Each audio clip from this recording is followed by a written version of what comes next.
Brett Ryan. Brett Ryan, known as the Fake Beard Bandit, had a history of crime, including a series of bank robberies disguised as an elderly man to cover his $36,000 debt. During his sentencing, he claimed that a manic episode triggered by depression and a recent breakup led him to commit the robberies, which resulted in a relatively light sentence of 3 years and 9 months.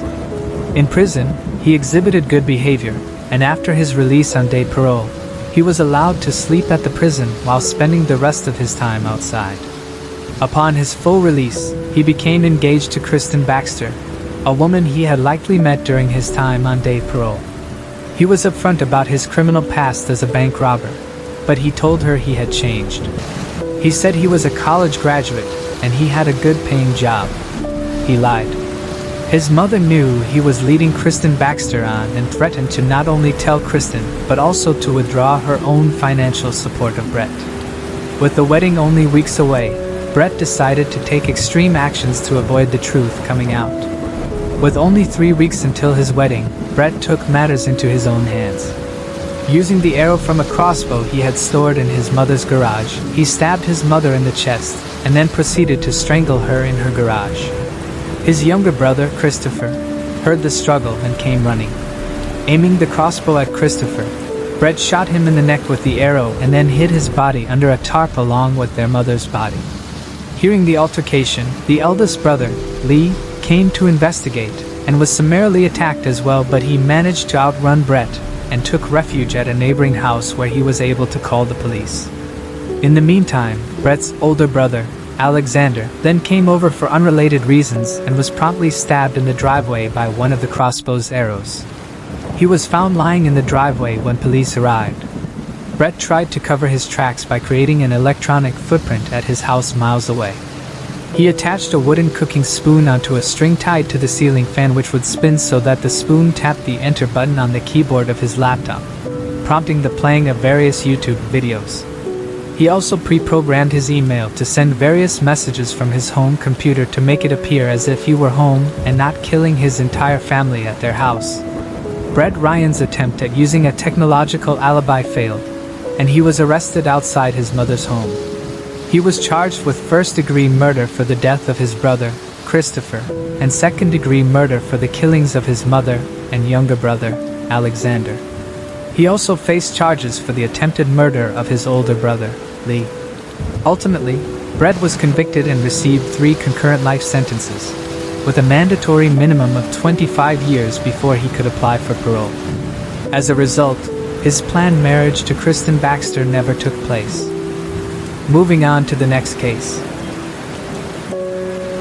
Marissa and Shivrella. Marissa and Shivrella, a 9-year-old girl from Hazleton, Pennsylvania, lived with her parents.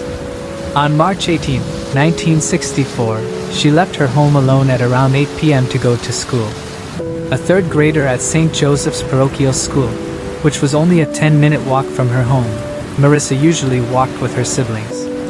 However, on this day, she decided to go alone to arrive early and deliver cans of pears and beets to her teacher for her teacher's feast day. However, Marissa never made it to school. She was last seen alive at around 8:10 a.m. walking east on West 4th Street. Later that day, around 1 p.m., a man giving his 16-year-old nephew driving lessons near an abandoned strip mine noticed what seemed to be a large doll on top of a garbage pile.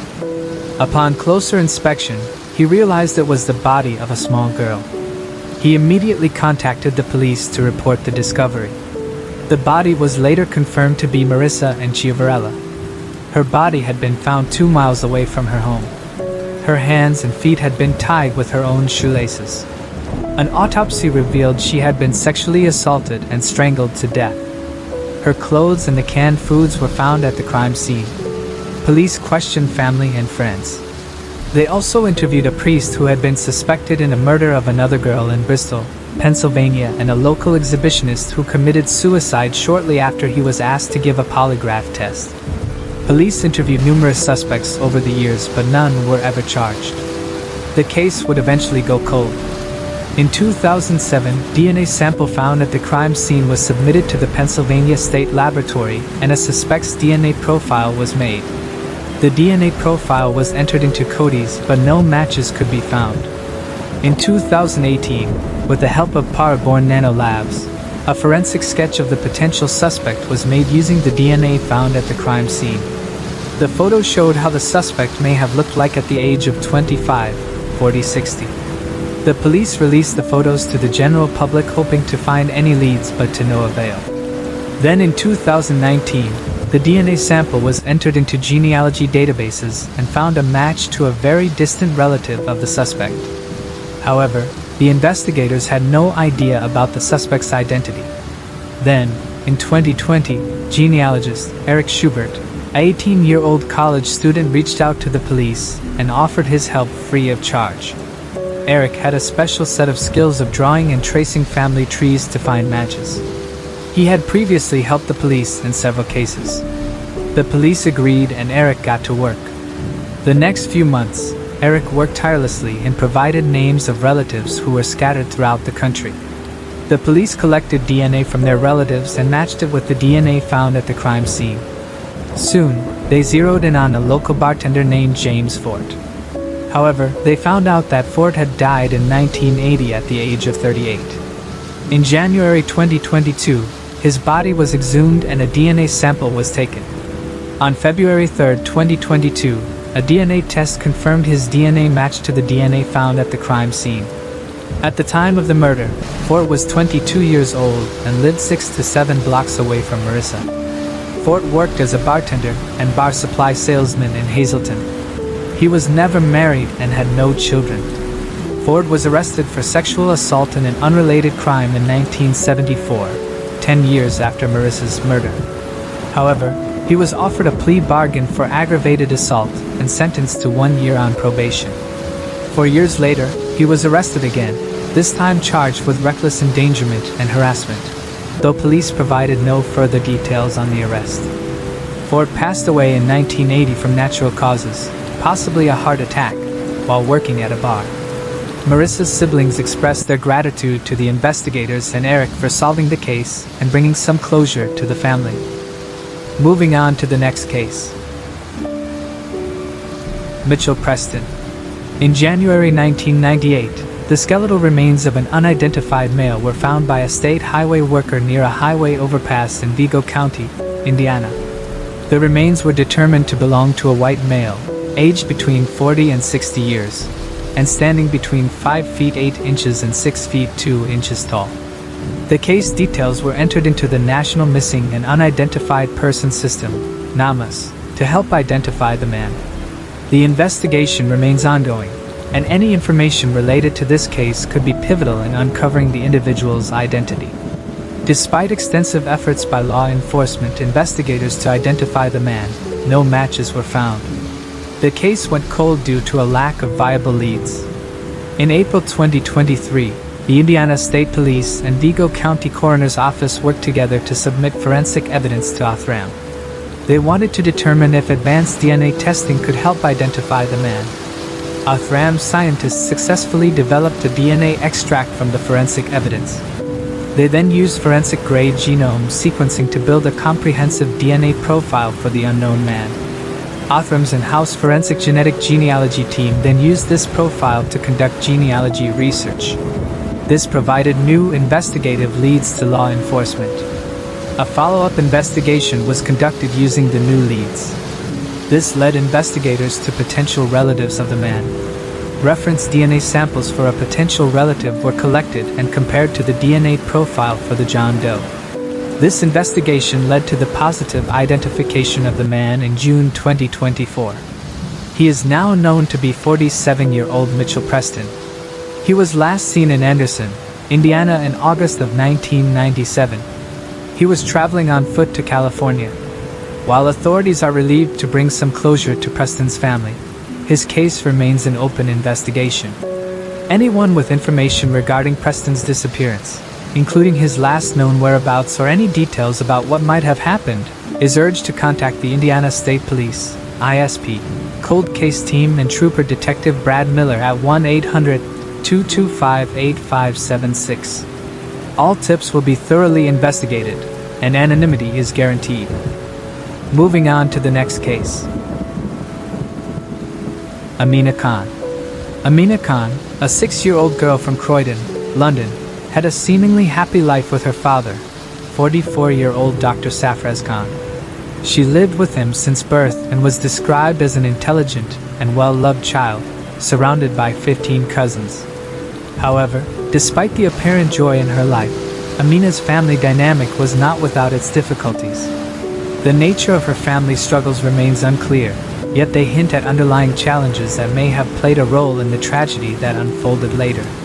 Dr. Khan gained full custody of his only child following a divorce in 2008 from Amina's mother, 39-year-old Harma Fazal Karim Dar, who was also working as a doctor. The breakup between the pair was ugly and had resulted from a failed arranged marriage. Following a lengthy custody battle, Palmer was given the right to see her daughter 3 weekends of the month. But in 2011, Dr. Khan acted in good faith and let his daughter visit her mother for longer over the summer holidays. However, when Dr. Khan then went to pick up his daughter, he discovered that Tamina, Harma, and his ex-wife's car were missing from the home. When authorities were alerted, they theorized that Tamina had been taken in a spiteful gesture against her father, and that Harma had helped to carry out her plan. According to the Home Office, it was found that Harma had traveled to Pakistan via Abu Dhabi and that she and her daughter had left the UK on the April 11, 2012. In the years following Amina's disappearance, Dr. Khan has traveled to and from Pakistan numerous times in an attempt to locate his child. He has returned to the UK empty-handed each time. Prior to her disappearance, Amina did not have a passport.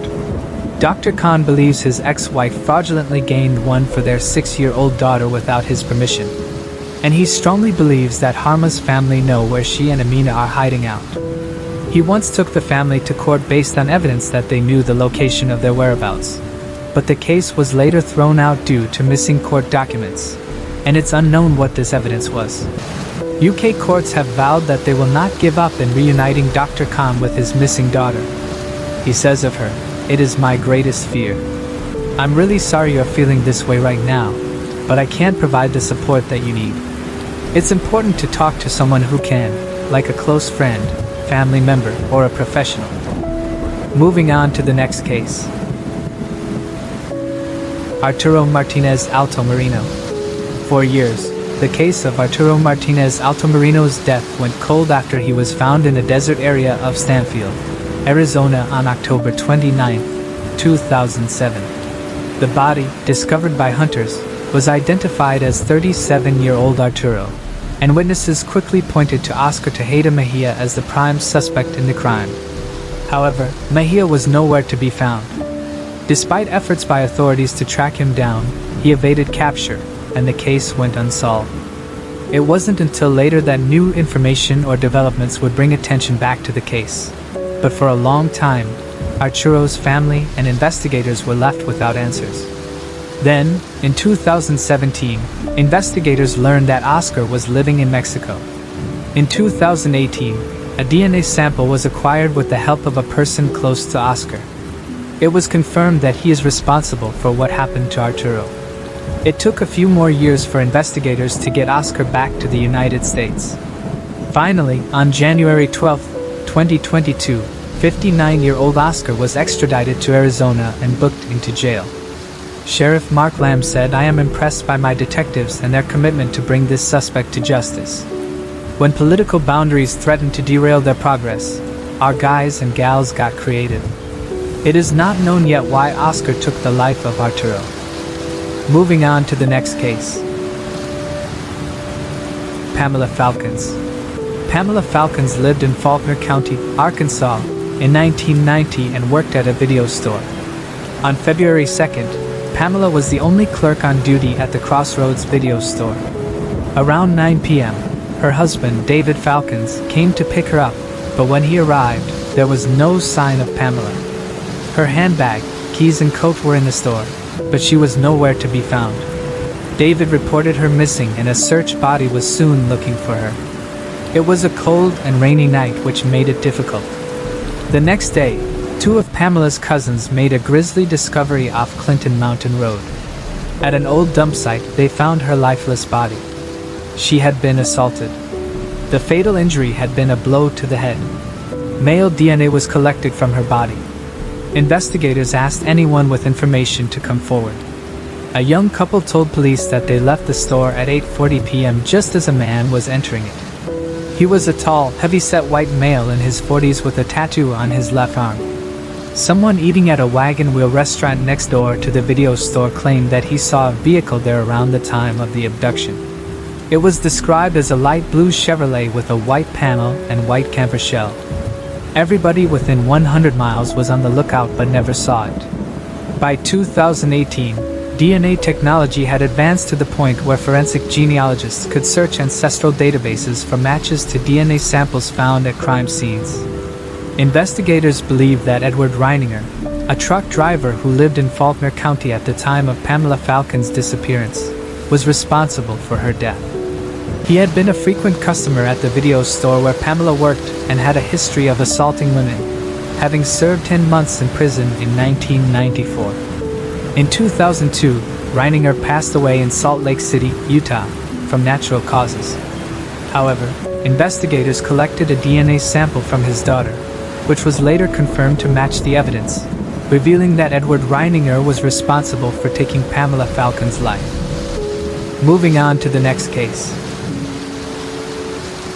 Deborah Lindsley. Debbie Lindsley, born in Bromley, southeast London, in 1962, was 26 years old when she became the victim of a shocking crime in 1988. A hotel manager in Edinburgh, Debbie returned to London to attend a hotel management course and stayed with her parents during her visit. She also visited her brother, Gordon, as she was set to be a bridesmaid at his upcoming wedding in 2 weeks. On Wednesday, March 23rd, Gordon dropped Debbie off at Petswood Station in the Bromley suburb of London, where she boarded the Orpington to London train. Debbie Lindsley chose an isolated carriage, likely because smoking was permitted inside. This carriage had no connecting corridors to others, with exits only at either end, leading directly onto the platform or rails. At the time, these types of carriages were being phased out, and Debbie's tragic death prompted British Rail to reduce their use during off-peak hours. They also painted a red band on these isolated carriages to make them easier for passengers to identify. Shortly after the train left Brixton, a French au pair heard loud screams coming from the carriage, but she later admitted she was too frightened to intervene, remaining glued to her seat, with many criticizing her for not pulling the communication cord, which a passenger can pull to stop the train in an emergency. However, the au pair did see a red-haired man exit near Debbie's carriage, and she followed him across the station until she lost track of him. Other witnesses in the train station reported seeing several other different men, such as a scruffy man with dirty blonde hair who left the train at Penge East and a short, stocky man seen jumping from the train at Victoria. Out of around 70 people on board the train, the au pair is the only one to have relayed hearing anything specific. While some of the passengers reported hearing a commotion but did not investigate either. Online sleuths wonder if the carriages at either side of Debbie's were empty, which would give some reason as to why no one else heard her screams. By the time the train arrived to Victoria Station Platform 2, it was 12:50 p.m. As was common at the time, a British Rail porter walked through the train to check for left luggage and found the floor and seat of the carriage Debbie was in to be covered in blood. He was then treated to the horrifying scene of Debbie's body. She had been stabbed 11 times to the neck, face, and abdomen, and one of these lacerations had caused her death. Debbie had defensive wounds on her hands, and while no sexual interference was found, police proposed the idea that she'd been fighting off a sexual attack. None of her belongings were missing, which made the police rule out the robbery theory. The fact that she had been murdered in broad daylight on public transport prompted authorities to wonder if perhaps this wasn't a first attack for the killer. No murder weapon was located, but it is believed to have been a 5 to 7.5 inch long, heavy blade, high-quality kitchen knife. During the investigation of Debbie's murder in 1988, 1,200 witness statements were taken, and 650 individuals were questioned and ruled out. The case was featured on Crime Watch UK in April 1988, and it was also found that some of the killer's blood was mixed in with Debbie's, meaning that a DNA profile has now been built of the killer who was likely injured in the struggle. To this day, almost 60 out of the 70 passengers have been eliminated from the investigation. Debbie's mother passed away in 2013, while the rest of her family continued to search for answers and justice. Despite extensive investigations, no matches have been found to the killer's DNA, and Debbie's tragic murder remains unsolved. Moving on to the next case. Jennifer Pan. Jennifer Pan was the daughter of Vietnamese immigrants Bích and Han, who moved to Toronto, Canada, and embraced the strict parenting style known as tiger parenting. This approach, shaped by their cultural upbringing, focused on high expectations, rigid rules, and little emotional praise. Bích and Han were hardworking individuals, earning their living at an auto parts factory, and managed to purchase a large house and nice cars. They had a clear vision for their children's future, hoping they would mirror their success. Jennifer, along with her younger brother Felix, was pushed to meet these high standards, with her father insisting she excel at piano from the age of 4, among other demanding expectations. Jennifer Pan was a talented figure skater and flute player, but her father's stern and ever-watchful eye overshadowed her achievements, closely monitoring every practice. Under his strict rule, she was forbidden from dating, attending social events, or participating in typical teenage experiences. By 22, Jennifer had never been to a club, had a drink, or gone on vacation without her family. Despite her father's belief in the power of practice, Jennifer's academic performance didn't reflect the same dedication. She often forged straight-A report cards to cover up her real grades, which were typically C's and D's. By senior year, the pressure of maintaining this facade caught up with her when she failed a calculus class and had her early admission to Ryerson University revoked. Too embarrassed to admit the truth, Jennifer lied to her parents, claiming she had received multiple scholarships to attend the university for free. While her parents thought she was sitting in college classes, she was actually working at local cafes and as a private piano instructor. Jennifer kept up the lie so specifically that she even purchased used textbooks and watched videos related to her area of study. She then continued to deceive when she told her parents that she was accepted and given free tuition at a pharmacology program in the University of Toronto. She then got permission from them to live near the college during the week. In all actuality, though, she was staying with the boy, Daniel Wong, her secret high school lover. Her lies became too bold and too specific, however, when she told her parents that she was working as a volunteer at the well-known and world-renowned Toronto Hospital for Sick Children. Her parents started questioning her story and became suspicious when they noticed she did not have any sort of uniform or even a hospital ID badge. Wanting to know the truth, Jennifer's mother secretly followed her daughter into work and soon learned it was all a farce.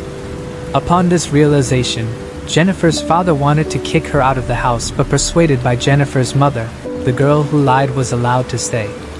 Throughout much turmoil and fighting, Jennifer's parents eventually learned that she had not even completed high school, but while they certainly weren't understanding, they did help and encourage her to take the necessary classes to get her high school diploma so that she could apply to actual universities. However, their forgiveness did not mean their kindness, and Jennifer was very much a prisoner in her own home, not allowed to contact her boyfriend under any circumstances. Resorting to secret telephone calls to Daniel, Jennifer soon became worried as Daniel was not as interested in her anymore due to her extreme social restrictions. Jennifer soon found out that he was dating another woman and that he was falling for that girl fast. To combat Daniel's straying eye, Jennifer concocted a story of a brutal break-in and subsequent attack. She also fabricated a story about a bullet being mailed to her from Wong's current girlfriend.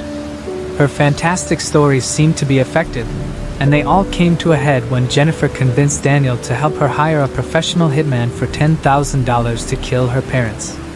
She told Daniel that the death of her parents would lead her to inherit over $500,000 and that they could then move in together and live happily ever after. On November 8, 2010, Jennifer, after successfully putting the hit out on her parents, left the door to the family home unlocked before going to bed. Under the cover of darkness, 3 hitmen entered the large home and demanded all of the money in the house from Jennifer's parents. They then took Jennifer's parents to the basement where they were each shot several times. Jennifer's brother was luckily not living with his parents by then. Jennifer's mother was killed, but Jennifer's father would shockingly survive the attack. The 3 men fled, having taken many of the home's valuables as well as $2,000 cash from Jennifer herself. During the attack, Jennifer claims she was tied up but that she was able to overcome her bondage and call 911. The investigation quickly focused on Jennifer as a suspect, as she was the only one unscathed.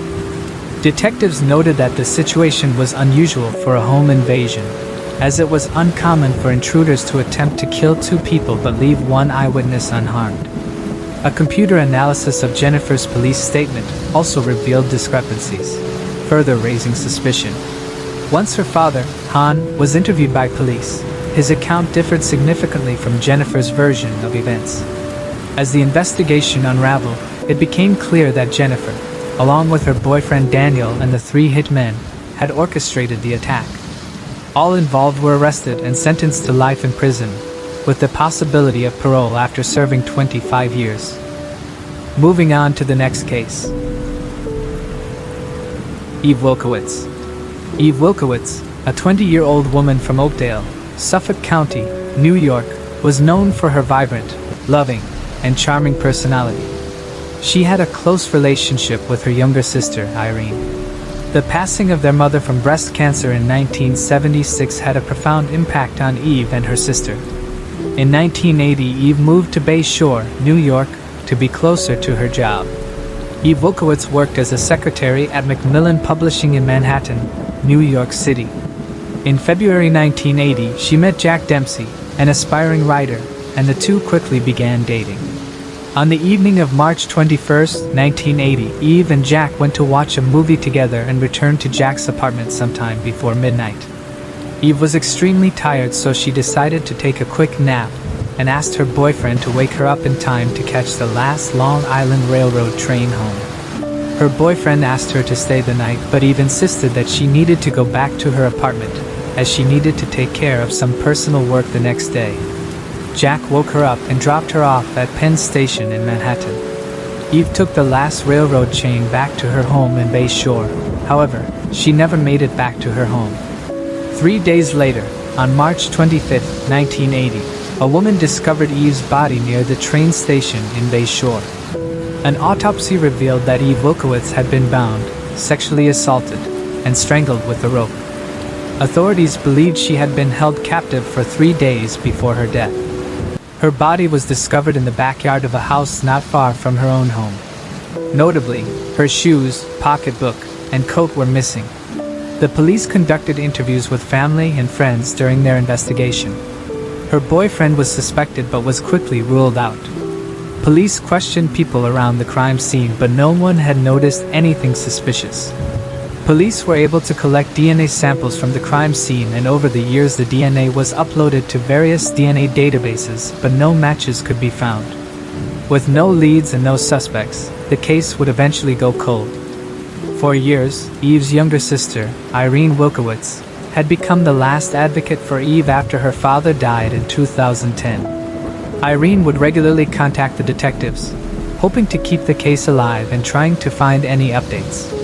Then in 2018, Irene's son learned about the new investigative technique, genetic genealogy, used to catch the Golden State Killer.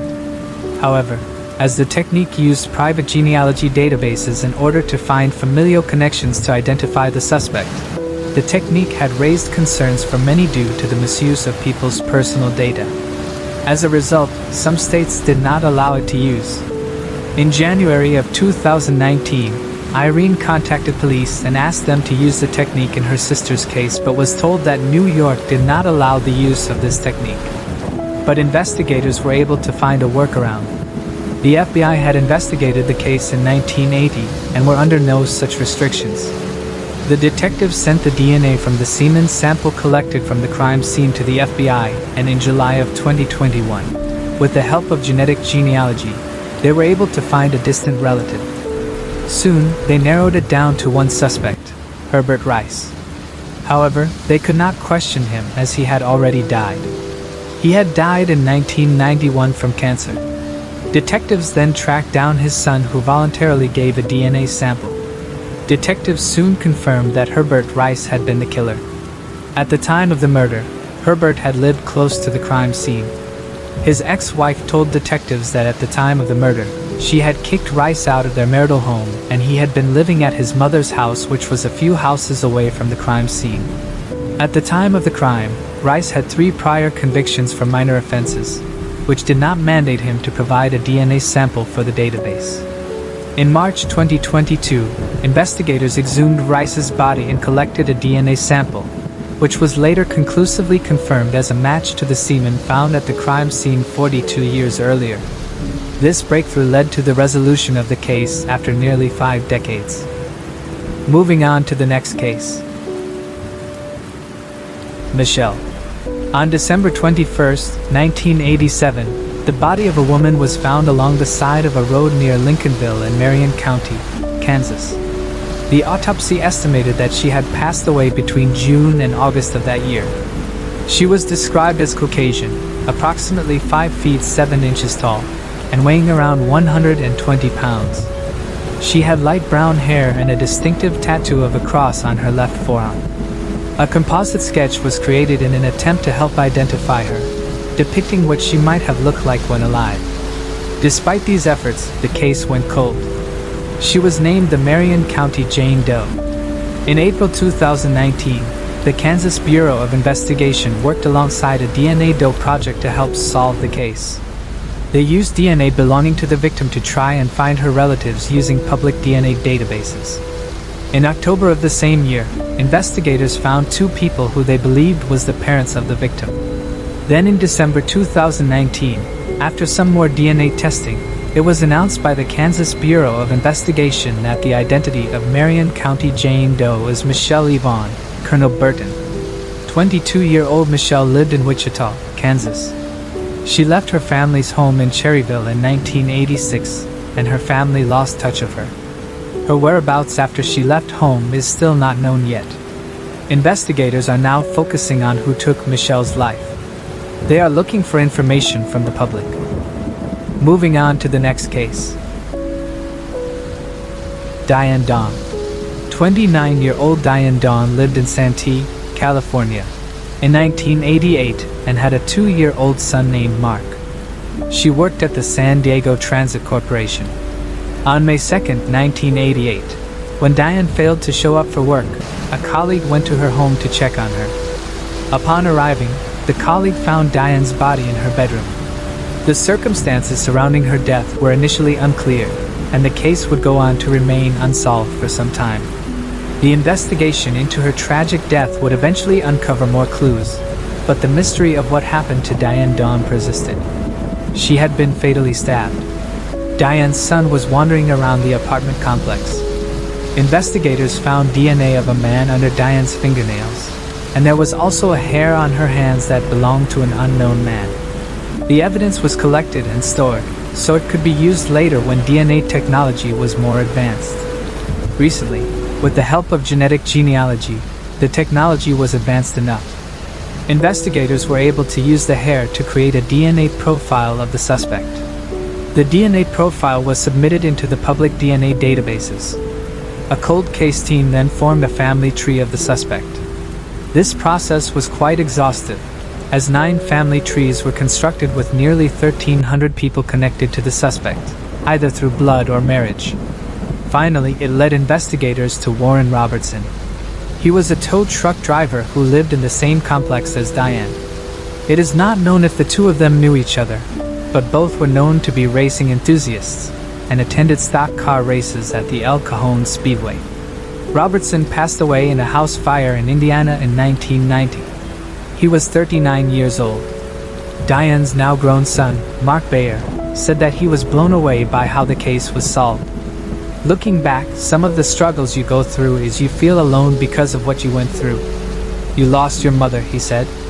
The answers that my family received is closure, and closure is everything, even after so much time has passed. Diane's younger sister, Victoria Dawn Minter, said she was grateful that the investigators had solved the case.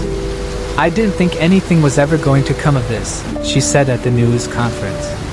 "I thought I myself was going to go to my grave not knowing, as well as my mother and father." Moving on to the next case. Trayvon Levi Woods. On August 13, 2014, a 13-year-old girl in Charlotte, North Carolina, reported to the police that she had been assaulted by an unknown man along Shamrock Drive near Eastway Drive. She was taken to a nearby hospital where evidence of the assault was collected. Over the years, investigators repeatedly attempted to match the DNA from the perpetrator to profiles in their databases. Recently, investigators with the Charlotte-Mecklenburg Police Department were able to identify 33-year-old Trayvon Levi Woods as the man responsible for the assault. The identification was made by matching DNA in the combined DNA index system. Woods was arrested for this crime on October 27, 2023. On the exact date of his arrest, Woods was leaving the Alexander Correctional Institute in Taylorsville after completing his sentence for unrelated charges. Police said they took Woods to the Mecklenburg County Detention Center and served him with his new warrants. A trial date has not been determined yet. Moving on to the next case. Ricky Ray Barnett. Ricky Ray Barnett was born on November 26, 1979, in Idaho. In August 1982, at the age of 2, Ricky was visiting his grandparents' farm, Hillcrest Farm, an egg and dairy operation in Grangeville, Idaho. He had been staying there with his father while his mother was in southern Idaho. Ricky was last seen sitting on a hay wagon in front of one of the chicken barns while dozens of workers were unloading chickens. His family noticed he was missing 15 minutes later, and they started searching for him. The police was called just after 10 a.m. The police tracked his scent to a fence line on the northwest part of the farm, then they lost his trail. The farm was searched for the next 4 days. This involved 250 volunteers, but no son of little Ricky was found. His grandparents were actually suspects in his disappearance. His grandmother acted odd, and when she took a polygraph test, the results of the test were inconclusive. Both his grandparents disliked Ricky's mom, and it was believed that his grandparents put Ricky in an underground adoption ring since they wanted someone else to raise him. His grandmother took another polygraph test in 2001, which she passed and was cleared of any involvement in her grandson's disappearance. His grandfather also agreed to take the polygraph test, but he passed away before he could do so. There were suspicions that one of the workers on the farm might have been involved in Ricky's disappearance, but the police found no evidence to support these claims. Ricky's parents now live in Oregon, and his mother has remained active in the search for her son. His case remains unsolved. Moving on to the next case. Evelyn Day. Evelyn Day's disappearance and tragic death shocked her community. On the night of November 26, 1979, after locking up her office at Ames Community College, Evelyn vanished without a trace. Her husband, Stanley, grew concerned when she didn't return home the following morning and filed a missing persons report. That same day, 2 of Evelyn's coworkers discovered her lifeless body in a vehicle parked near her office. The circumstances surrounding her death remain unclear, and the case continues to raise questions about what led to the untimely end of the young woman's life. She had been assaulted and strangled using a belt from the coat that she had been wearing. Investigators collected DNA from her body and questioned men they believed could have been involved, but the case went cold. In May of 2020, Evelyn's case was reopened by Weld County Sheriff's Office Detective Byron Castellan. He asked, had a DNA evidence found at a crime scene be submitted in the National Combined DNA Index System, so that it could be compared to millions of profiles. On August 26, 2020, Byron received a call notifying him that the DNA found at the crime scene matched the DNA of James Herman Dye. James was a convicted felon with a long criminal history in Kansas and Colorado.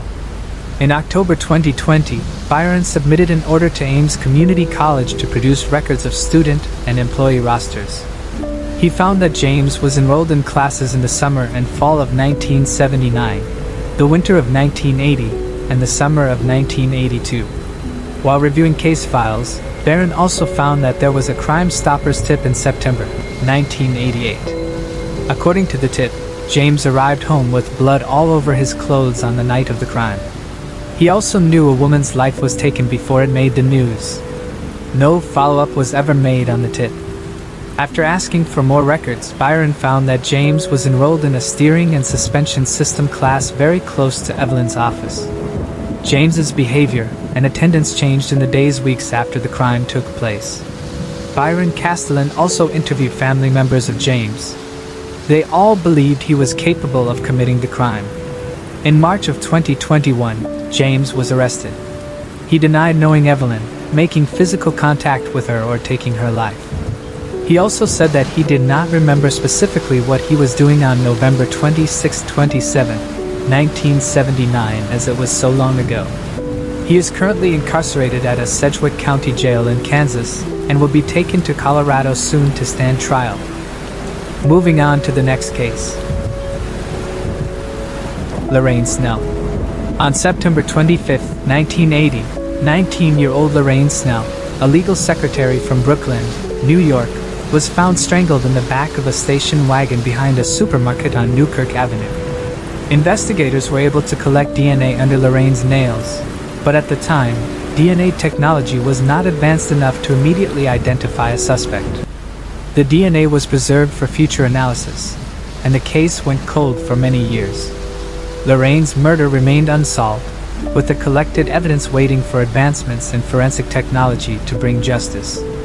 They also conducted a lot of interviews with family and friends of Lorraine. Lorraine's cousin had a husband by the name of James Boris. James became a prime suspect after the interviews. James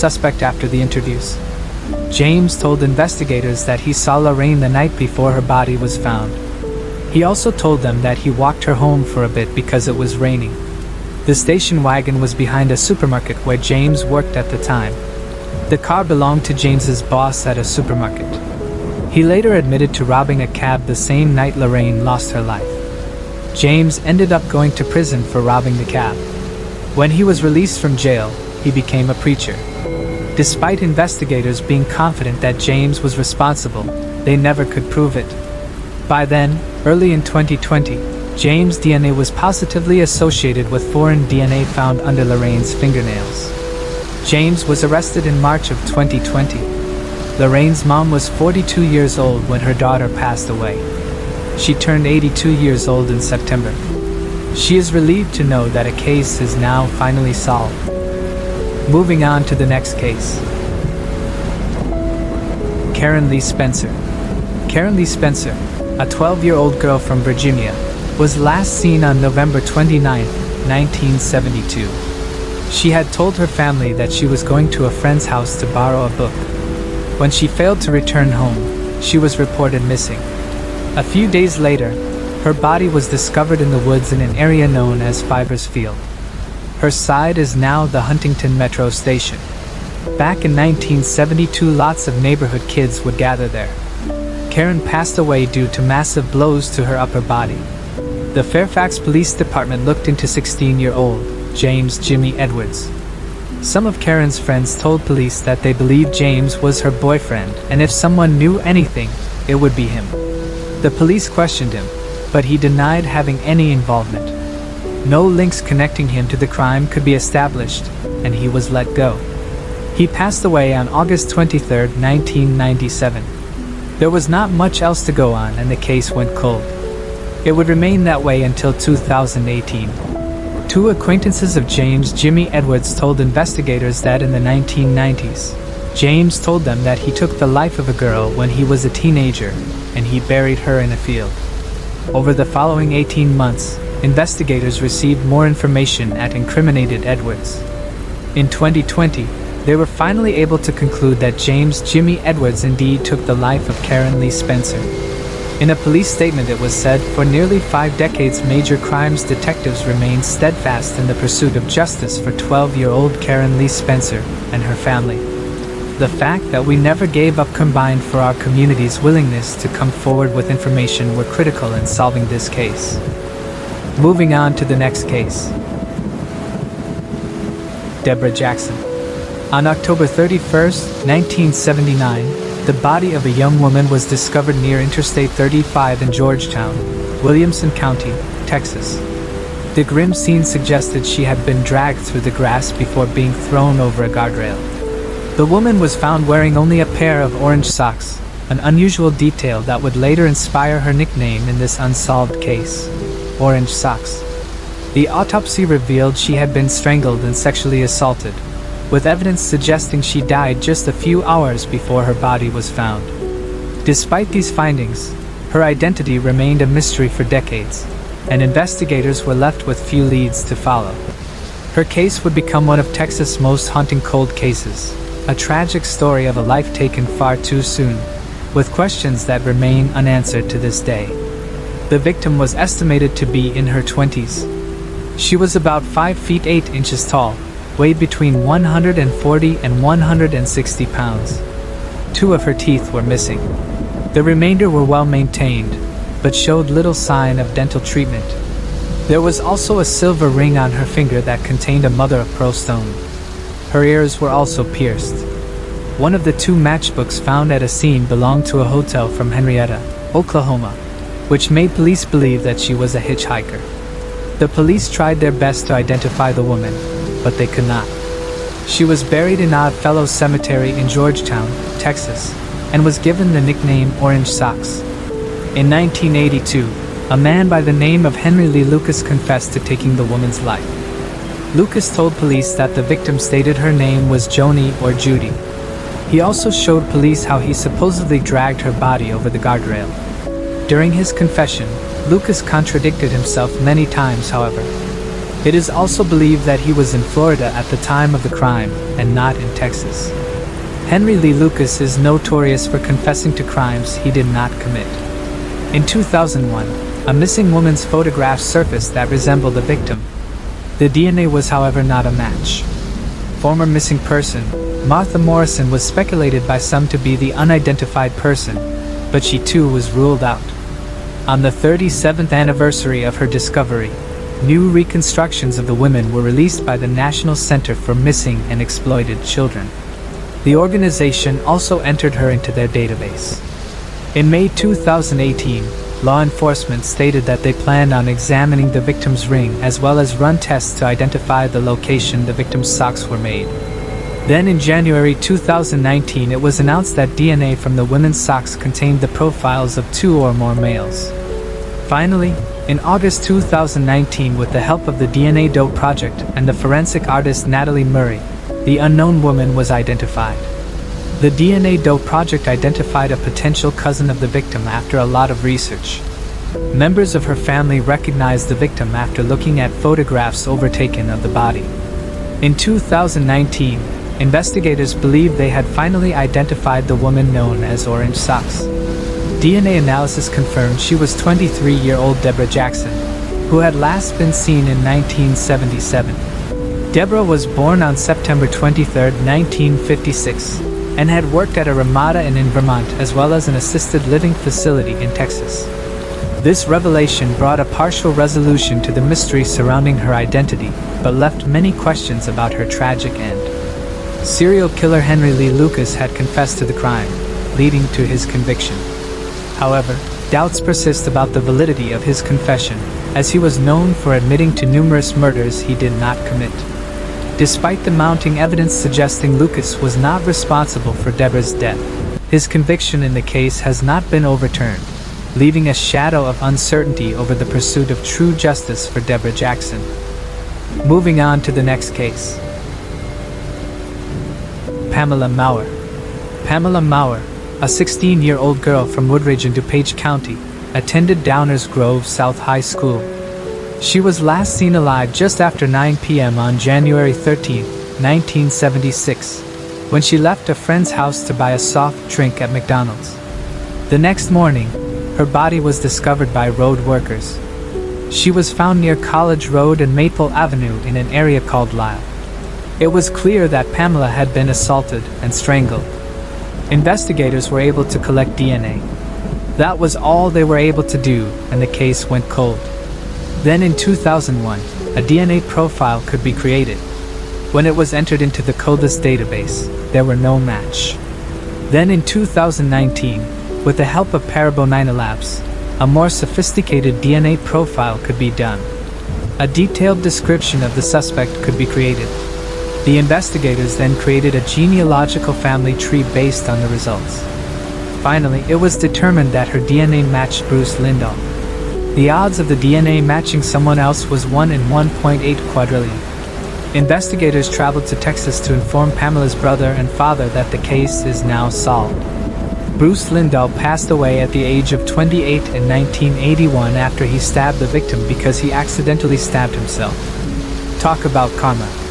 The police are now looking into other possible victims that lost their lives at the hands of Bruce Lindahl. Moving on to the next case. James Richard Harris. James Richard Harris, 54, lived in Walker County, Georgia. On December 22, 1994, he left his home to head to his job at Miller Industries. However, James never made it to work. Shortly after leaving his house, he was robbed and murdered. The police were called to his home after a witness spotted James lying next to his pickup truck at the end of his driveway. James had a routine and was known to carry a large amount of cash on him. The police saw that all of the cash was stolen. It appeared as if the motive was burglary. It was also clear that James put up a fight against this attacker. In 1994, a composite sketch of a possible suspect, as seen by the witness, was released. A man in his 20s with a bruise on his forehead. Evidence was collected from the crime scene, but the police had no leads and no suspects. That was until 2009. They received a tip from Crime Stoppers. It is not known what exactly the tip was, but it led police to Robert A. Morey. He also fitted a description of the suspect. After thousands of tips coming in and lots of interviews, the police still had no concrete evidence proving that Robert is responsible for taking the life of James. Then in 2020, a sample of Robert's DNA was taken, and it matched the DNA found at a crime scene back in 1994. In September 2020, 50-year-old Robert Morey was arrested. The police have stated that the motive behind the crime remains unknown. They continue to urge anyone with information to come forward and provide more details about the incident. Moving on to the next case. Wazir Pasha. Wazir Pasha, a 35-year-old man living with his wife in Gajananagar, Bengaluru, India, went missing in early May 2015. His wife reported his disappearance after he failed to return home from work. On May 16, 2015, a body was discovered in Simandapalli, Anantapur, Andhra Pradesh. However, there was no identification on the body, making it difficult for the police to determine if it was Pasha. With very few leads, both Pasha's disappearance and the unidentified body case remained unsolved for the next few years. Then, in 2022, Deputy Commissioner of Police came across the missing person case of Wazir Pasha and ordered a fresh probe into the case. The police questioned friends and relatives. They also decided to go through Pasha's phone records and found that the last call Pasha had received was from one of his distant relatives, Hina Kasar. Police decided to question her. However, they soon learned that Hina and her husband, Mohammed Ghosh, had also not been seen since 2015. The police tried to locate them, but there was no trace of them. Finding it suspicious, the police decided to put the couple's family under surveillance. On February 11, 2022, Hina's grandfather died. Police went to their house in civilian clothes hoping the couple would show up for the funeral. Fortunately, Hina and Ghosh showed up and were immediately detained for questioning. During the interview, the couple admitted to murdering Pasha. They told police that the couple had gotten married in 2012 and moved to Bengaluru. They had been working as a tailor at their house. They stitched clothes and supplied clothes to the garment factories, but the business did not do well and they had incurred heavy losses.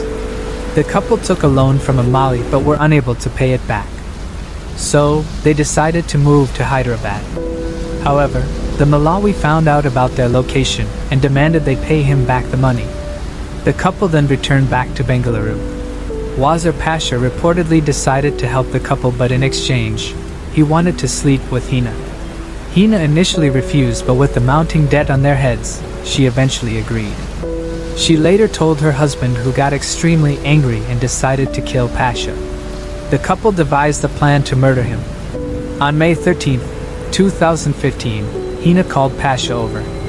When Pasha entered Hina's house, ghosts came out of hiding and the couple strangled Pasha with Hina's sari. They then dismembered his body and put it in 2 sacks filled with clothes. After Wazir Pasha went missing, it was later revealed that his body had been dumped in a drainage near Sumandapalli, Anantapur. His wife and her accomplice had moved to Anantapur the same day. The police eventually linked the unidentified body found in Sumandapalli to Pasha's disappearance. They sent DNA samples from the body and Pasha's relatives for testing, which confirmed that the body was indeed his. The case was finally solved after 7 years. Before I continue, I want to remind you that only a small percentage of people who watch my videos are actually subscribed. So if you enjoy my content, consider subscribing. It's free and you can always change your mind later. Now let's move on with the video. Moving on to the next case. Jean A. Johnson. 70-year-old Jean A. Johnson was last seen on May 27, 2019 at 5:30 p.m. in Capitan, New Mexico. That afternoon, she was at her residence on Toy Road, taking care of a friend's dog while the friend was away. At some point during the day, Jean sent her daughter, Heidi, a message along with a photo of herself and the dog. This was the last known contact anyone had with her. The next day, Jean didn't contact Heidi, which was unusual since the two often spoke multiple times a day. She also failed to return the dog to her friend's house as planned. Concerned, Heidi decided to check on her mother after another day passed without any word. When she arrived at Jean's home, she found the driveway gate locked, with Jean's car parked inside, also locked. Heidi noticed her mother's handbag and phone inside the car. As she approached the house, she saw that the front door was slightly ajar. Upon entering, everything appeared undisturbed, and there was no sign of Jean. However, her friend's dog was still inside, having had several accidents from not being let outside. Heidi recalls, everything looks normal except the dog she was watching had some accidents. She would never have just left him there long enough for that to happen. My mother was very clean and kept things clean. And also, she just loved that dog. Strangely, Jean's handgun, a .357 pistol, was the only thing missing from the house. Jean, who lived in a remote area where mountain lions were known to roam, kept a gun for protection against intruders and wildlife. Initially, the missing gun led authorities to consider the possibility of suicide. However, 2 months after her disappearance, an unidentified individual turned the gun into the police, which led investigators to rule out that theory. A thorough search of Jean's 10-acre property was conducted, using a helicopter, drones, and search dogs, but no evidence was found. According to Heidi, while Jean was sometimes forgetful, she had no history of wandering off. She was also not known to have any enemies. She lived a simple and quiet life where she enjoyed working in her garden and spending time with her family and friends. She lived alone and had not entered a relationship since her husband's death in 2012. Heidi recalled she met someone, but then would say, "He's not your father," adding, they were so in love. Jean always wore a pendant around her neck which contained her late husband's ashes. Lincoln County Sheriff Robert Shepard told NBC that Jean's disappearance is a pretty difficult case. He later noted, "This isn't a typical investigation for us. When it's a missing person, by this time, they're either found somewhere at a family member's house or maybe in a hospital somewhere." Heidi grew so concerned by the lack of answers in her mother's case that she contacted psychics who told her, "She's buried not too far off the road, but we have no idea where." Heidi makes regular searches for her mother using horses and ATVs to help cover more ground, but still there has been no trace of the 70-year-old. 5 months after her disappearance, investigators stated that they were still pursuing evidence, and that while they have no physical evidence which indicated that Jean was harmed or taken, they suspect that something criminal occurred. At one point, they also noted that they were organizing search warrants. but it's unclear what or who they were investigating and what the outcome of their inquiry was. There has been virtually no movement in the case since 2019. 70-year-old Jean A.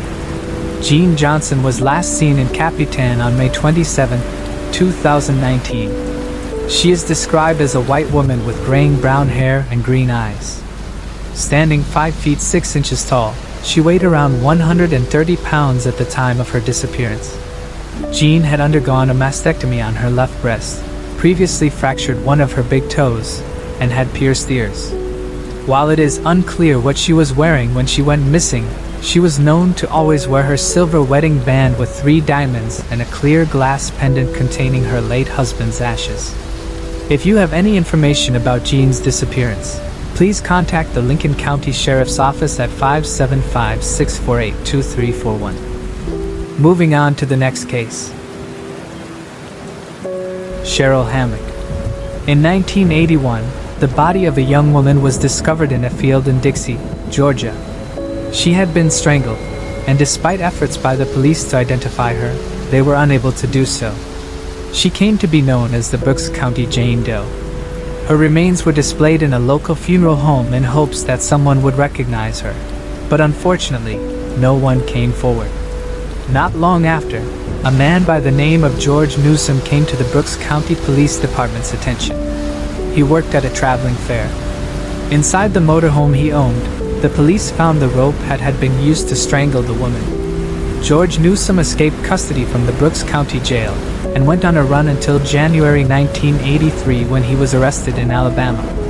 After he was arrested again, he confessed to the crime and he pleaded guilty at the trial. He was sentenced to life in prison. In 1988, he passed away without ever revealing the identity of the victim. Then exactly 37 years after the woman's body was found, a post about her was put on Facebook. A woman by the name of Kayla Bishop saw the post and told investigators her childhood friend known to her as Cheryl Hammock had gone missing in 1981 after traveling with the fair. She saw the sketch of the Brooks County Jane Doe and felt it looked similar to her friend Cheryl Hammock. Investigators then contacted Hammock's surviving family members. DNA was taken from her biological mom. It was then confirmed in 2020 that a Brooks County Jane Doe is indeed Cheryl Hammock. Her identification has brought a degree of closure to Hammock's family. They also knew why George Newsom did what he did. When he confessed to the police, he told them that he employed Cheryl at a traveling fair. They had an argument, and he decided to take her life. Moving on to the next case. Denise Bolzer. Denise Bolzer, a 24-year-old bookkeeper from Manchester, New Hampshire, vanished on January 17, 1985. The only clue left behind was a note. A few days after her disappearance, authorities discovered her pickup truck at Logan Airport in Boston. Inside, they found her social security card, birth certificate, and credit cards, all neatly organized in the car stall. A year after she disappeared, she was indicted in absentia for embezzling $12,000 from the company she worked for. That was all the police had to go on, and the case went cold.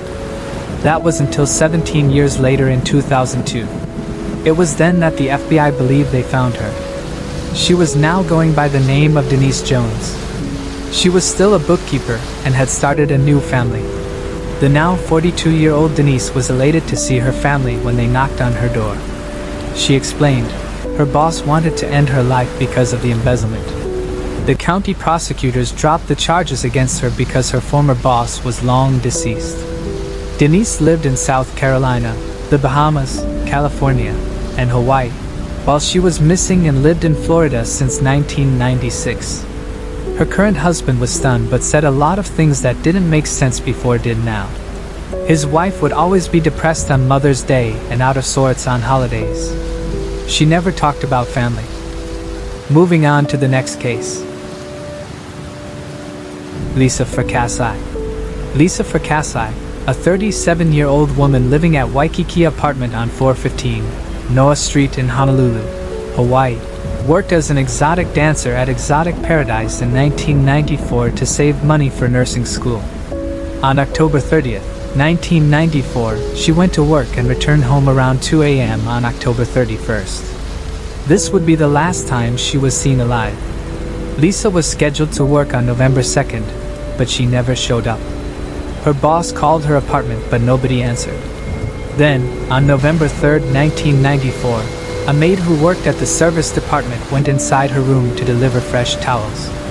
She knocked on the door, but nobody answered, so she decided to enter the room.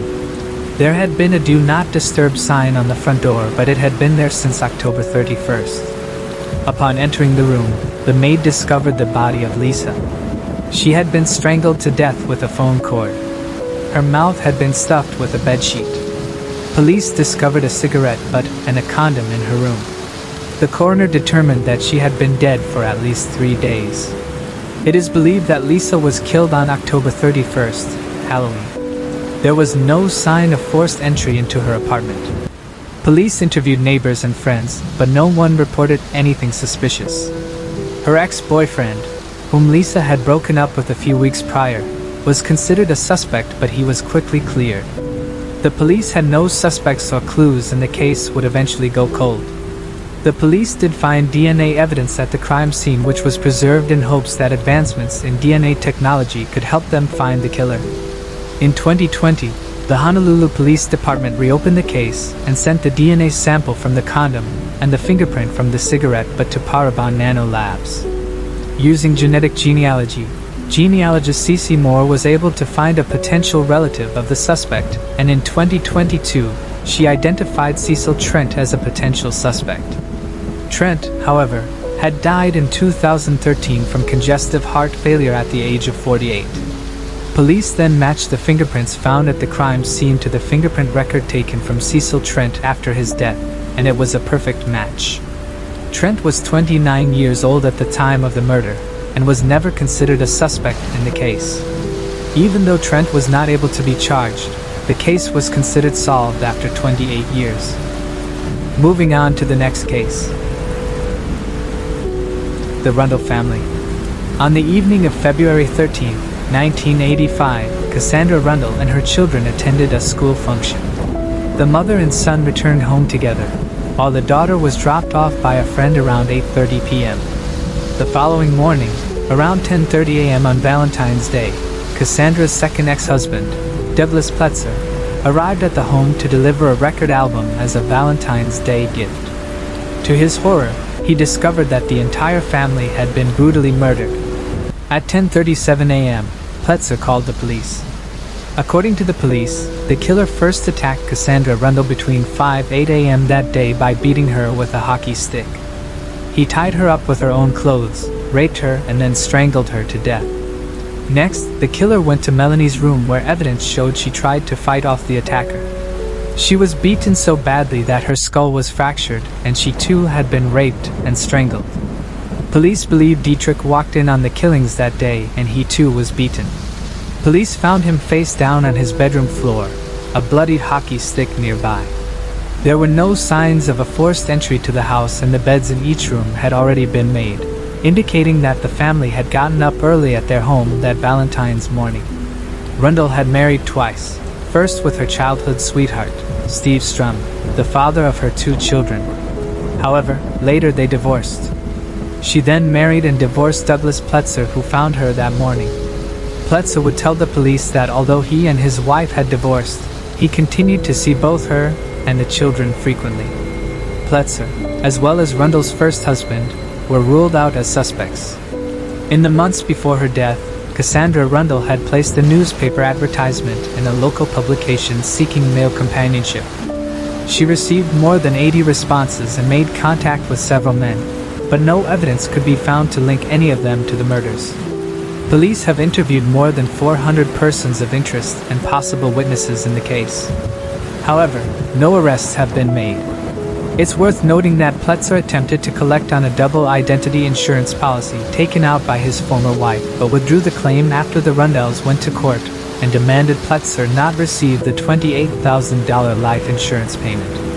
She had named him as the beneficiary when they were married, but neglected to take him off the policy after their 1983 divorce. Suspicion has also been directed at a former soldier named Philip E. Wilkinson, who is currently sitting on death row in North Carolina for the 1992 triple slaying of another mother and her 2 children. That crime bore some similarities to the Rundle murders, but Wilkinson has never been connected to the case.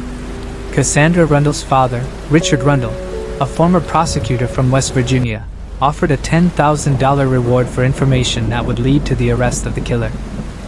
Moving on to the next case. Keith Olsen.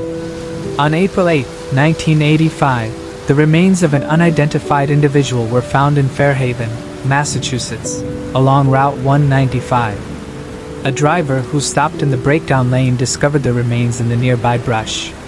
The Fairhaven police responded and determined that the remains belonged to an adult male, approximately 5 feet 9 inches tall, likely in his 30s or 40s at the time of his death.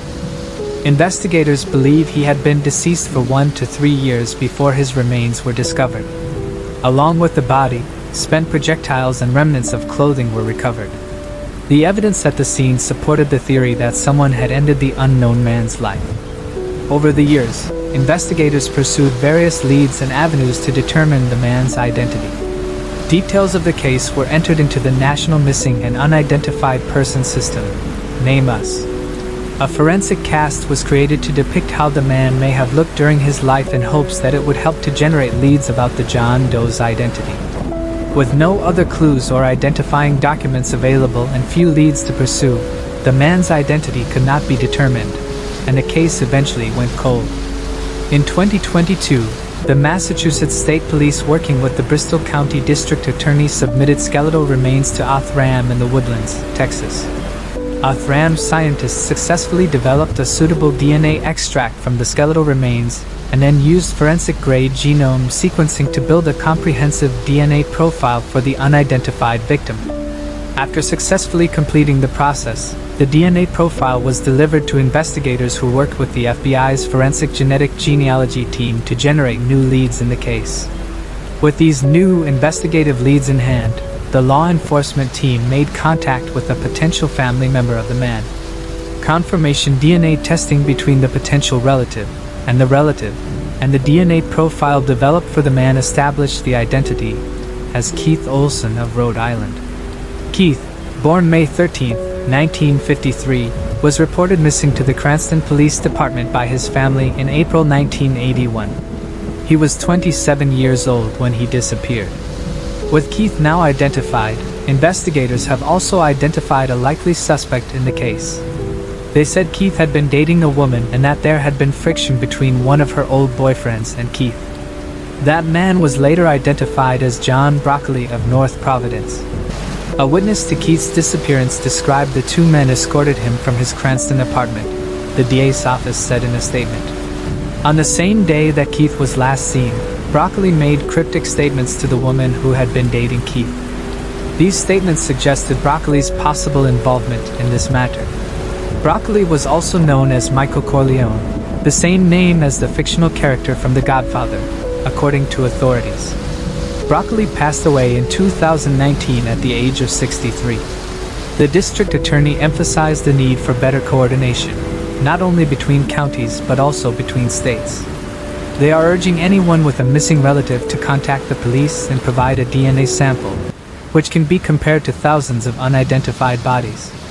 Anyone with information regarding the Keith Olsen case is asked to contact Massachusetts State Police Detective Lieutenant Anne Marie Robertson at 855-627-65583. The investigation is ongoing, and authorities hope to release more updates as they become available. Moving on to the next case. Shonda Renee Stansberry.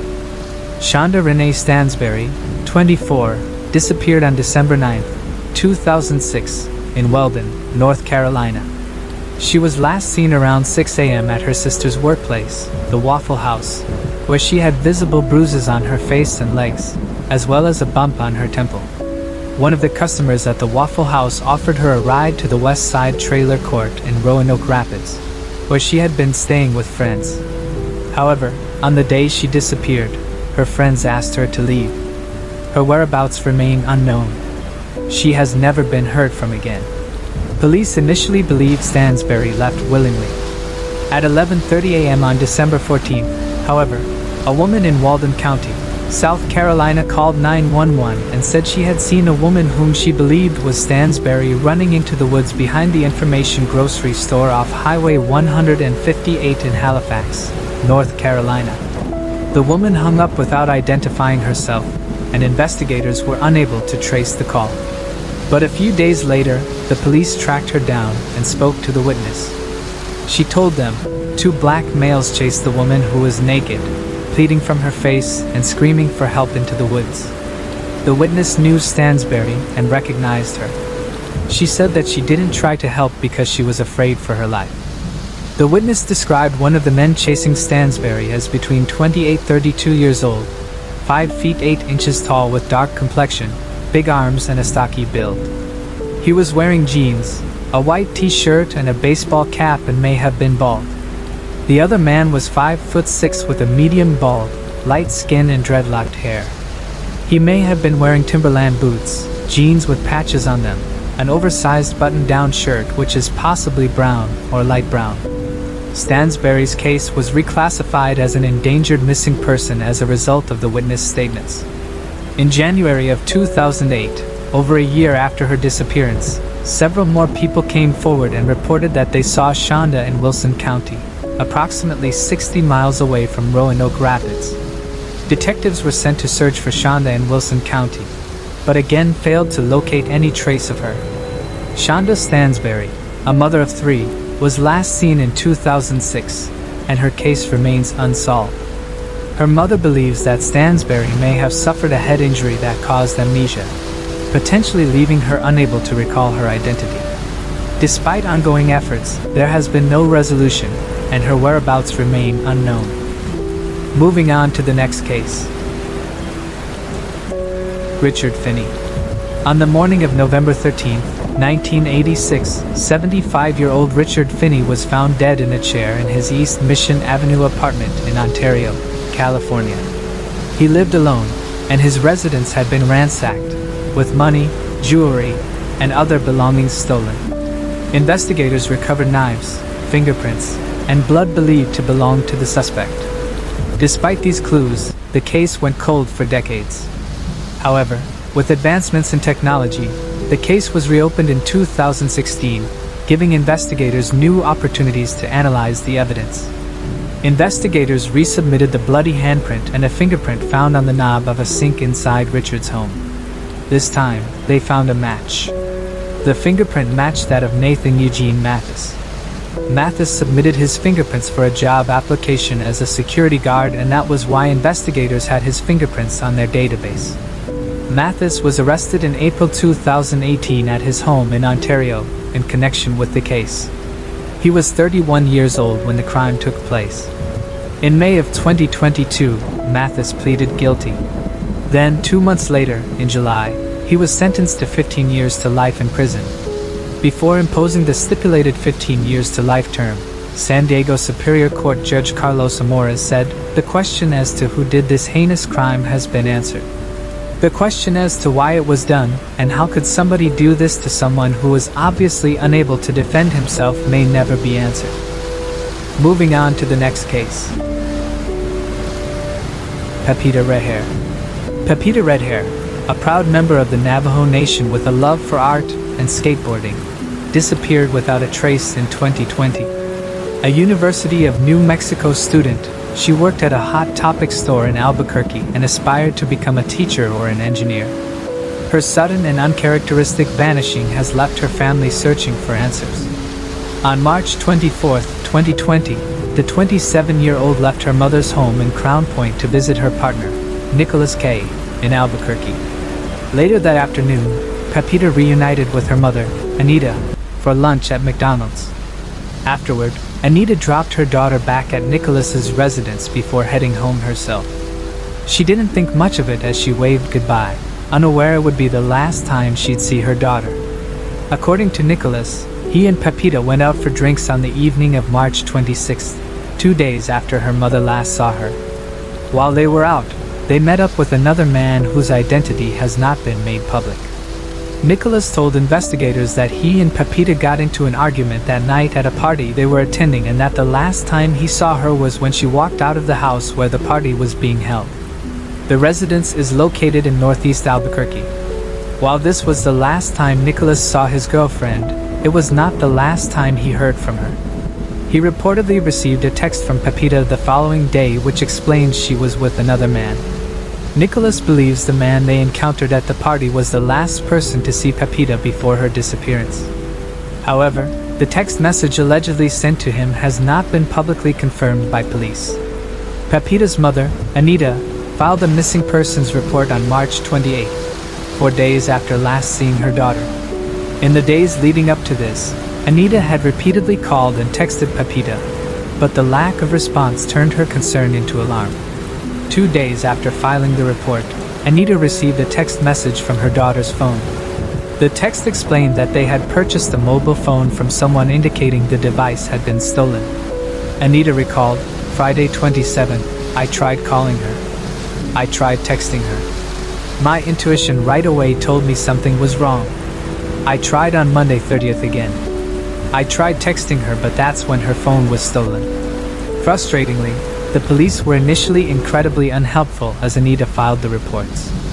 The Albuquerque Police Department explained that as Pepita was an adult, she was able to go wherever she wanted and didn't have to report to her mother if she didn't want to. They also added that Anita would need to work with the Crown Point's Navajo Police Department instead of the Albuquerque PD because Pepita was from their jurisdiction. Despite the fact that the 27-year-old had been living with Nicholas in Albuquerque when she vanished, Anita also claimed that the department considered her daughter a drunk and believed she was homeless, and therefore didn't take the case seriously. While Pepita frequently traveled between her family's home in Crown Point and her partner's in Albuquerque, she officially lived with Nicholas, had all of her belongings there, and had been residing with him for 3 years. Nicholas, for his part, didn't report Pepita missing until April 19th, almost an entire month after her disappearance. It is unclear why he didn't contact the authorities sooner, but a possible motive came to light when Albuquerque PD stated that there was a domestic history with the boyfriend. They added that they were checking into it. More disturbingly still, Pepita's sister, Shelda, alleged that her sister, quote, is a domestic violence victim and was beaten just days before she vanished. While she did not explicitly state who beat her, the implication is very clear. Their mother, Anita, also believes Nicholas was abusive towards the 27-year-old. Nicholas has reportedly stopped cooperating with investigators. Albuquerque PD noted that the case had gone cold shortly after Pepita was reported missing, but the department was working on following up with new leads. In October of 2021, Anita alongside friends and family members held a rally in Albuquerque to raise awareness for her daughter's disappearance. Another was held in June of 2022. Sadly, Pepita's father passed away in 2021 without knowing what happened to his daughter. Pepita's case is still unsolved and has been labeled as cold by authorities. She was last seen by her family on March 24, 2020, as she was dropped off at her boyfriend's home in Albuquerque. Notably, her official date of disappearance is listed as March 27, 2020.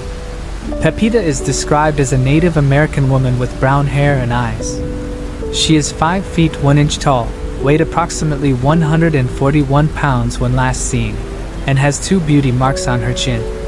Pepita also has several distinctive tattoos, including a dinosaur on her right forearm, a koi fish on her left forearm, a moon with lightning on her left leg, a butterfly on one shoulder, and her surname. Red hair on her body. If you have any information about her disappearance, please contact the Albuquerque Police Department at 505-768-2020 or the New Mexico Department of Public Safety Missing Person Hotline at 800-457-3463. Moving on to the next case. Autumn Lane McClure. Autumn Lane McClure, a 16-year-old girl living with her grandmother in Ormond Beach, Florida, went missing on May 10, 2004. She was a student at Mainland High School. Her grandmother reported her missing when Autumn failed to return home that day. The last known sighting of Autumn was with her boyfriend, who later told police that he had dropped her off at the Volusia Mall and had not seen her since. Despite extensive investigation, Autumn's disappearance remains unsolved, and her whereabouts are still unknown. A search was launched for the missing teenager, but nothing turned up. Sometime afterward, Autumn's grandmother told detectives that Autumn had called her from a different area code and she had received some letters from Autumn postmarked from Melbourne, Florida, claiming that she was okay and would return home after she turned 18. The case went quiet, but a while later, detectives received information that Autumn was staying at a house with two people, Brian Donnelly and Jessica Freeman. When detectives went to the couple's home, they said that Autumn had stayed with them for a few days and then left. They said that they were co-workers of Autumn's at the Winn-Dixie supermarket. They told detectives that Autumn did not get along with her grandmother and that they had allowed her to stay in their trailer for a couple of days but did not know anything else. The case then went cold. However, detectives continued working, obtaining DNA from family members and entering it into a national database for missing children. The case remained cold until 12 years later when detectives again contacted the boyfriend. This time, Autumn's boyfriend claimed that he had lied to them about dropping her off at the Volusia Mall. He said that he had actually dropped her off at the Seabreeze Bridge, where she had then gotten into a car with Jessica Freeman. Detectives tracked down Jessica, who was now living in Nevada. She claimed she did not know anything about Autumn's disappearance. Detectives caught a break when a tipster told police that both Freeman and Donnelly were involved in Autumn's disappearance. The police questioned Freeman again, who this time asked for immunity in exchange for her answering questions. Freeman told detectives that she had worked with Autumn and that she and Donnelly allowed her to stay with them at her trailer. Freeman said that she had been in a sexual relationship with the couple.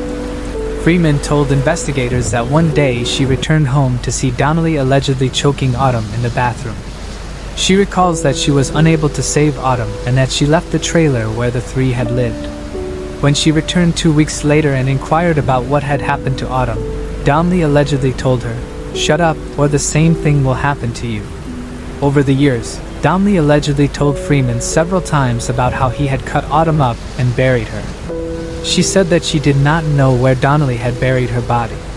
But in late 2023, Freeman told authorities that she believes Autumn's body was buried beneath the trailer, as Donnelly had expressed satisfaction at the fact that new concrete had been poured on the site.